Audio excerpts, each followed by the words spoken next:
One, and this is my video response to Rhine1988's 25 favorite horror movies video. I really liked that video, and I wanted to do a video response. And this list that I put up wasn't easy, to tell you the truth. There's quite a few that are my favorites, so much that I wrote another 25 to be made into a video sometime in the future. But here's this video and the list that I came up with. Clocking in at number 25, the original House on Haunted Hill with Vincent Price. Vincent Price does a very good job in the title role as this millionaire who invites people over to his mansion to see if they can survive the night. And as cheesy and campy as it is, I mean, it is a fun movie. I mean, the remake's not bad. I mean, it's pretty good, but the original will always be a classic. Clocking in at 24, Lucio Fulci's City of the Living Dead, and full of mind-blowing gore and pretty good musical score. Number 23, Carnival of Souls, and this is an early 60s black and white classic with this woman who survives this car crash, who's being tormented by ghosts, and it has an ending which will definitely surprise you. Number 22, another one from Lucio Fulci, The Beyond. Love the spider scene in the movie, and love the effects in it as always. Number 21, David Cronenberg's Rabid from '77. And I definitely don't really have any intention of seeing the remake. Number 20, Paranormal Activity. I liked the realism of the movie and the idea that it didn't have an opening or ending credits to this movie.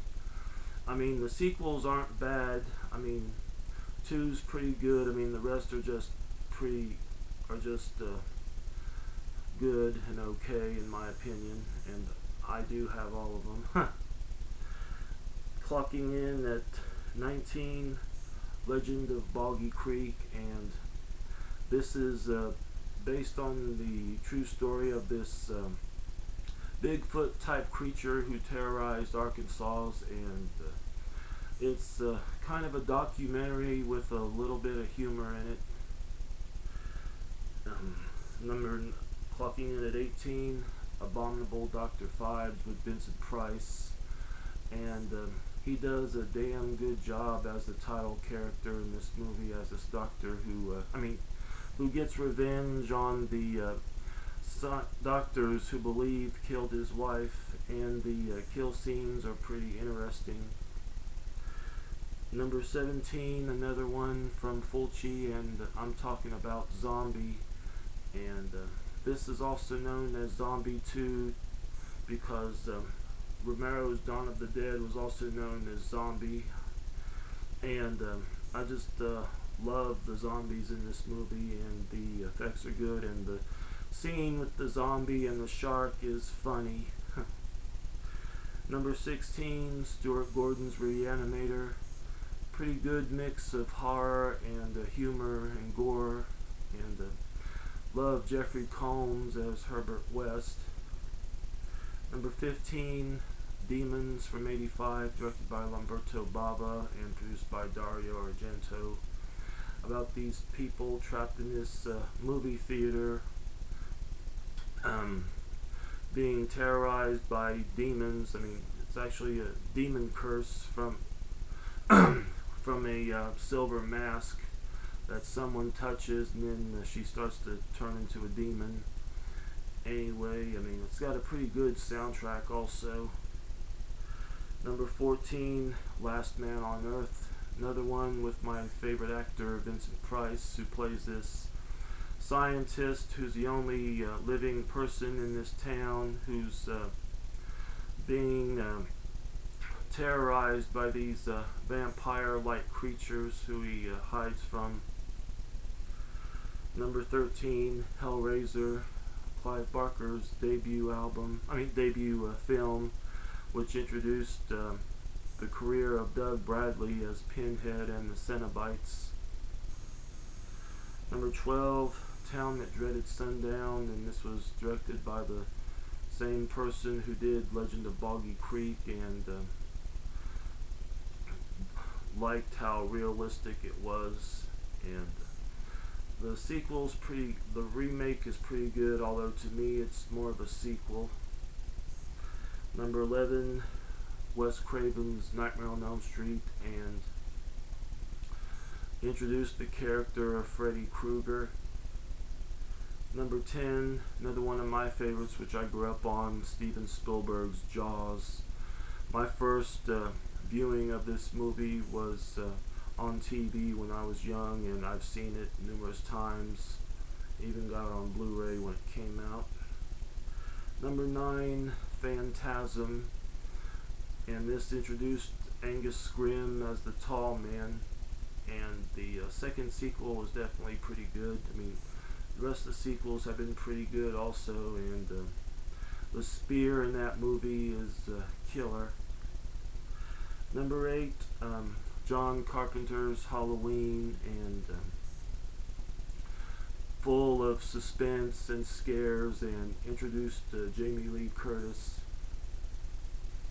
Number 7, Basket Case, and pretty good monster movie about this guy and his Siamese twin brother who were separated by these doctors when he was a kid, and he wants revenge on him, and it's just full of off-the-wall gore and certain humor.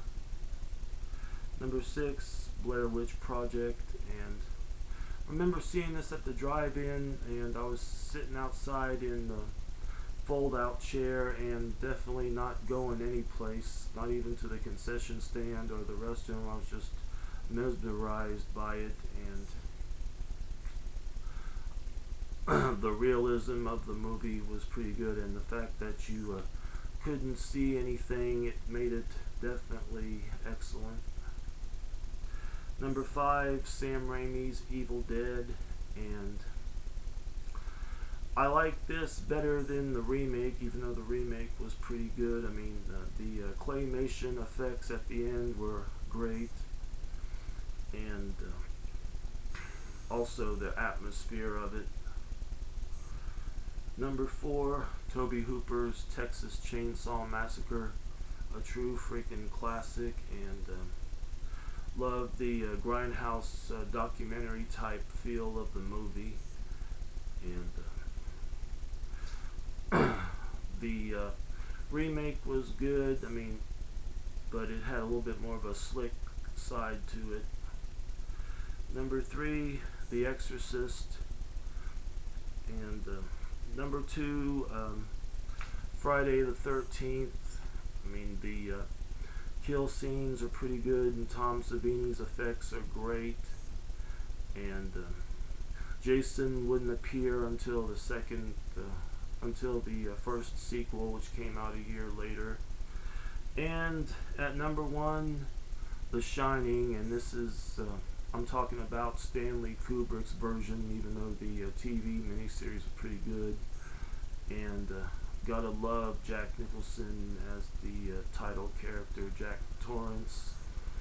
And it's different from the book, but pretty good. I'm looking forward to Dr. Sleep.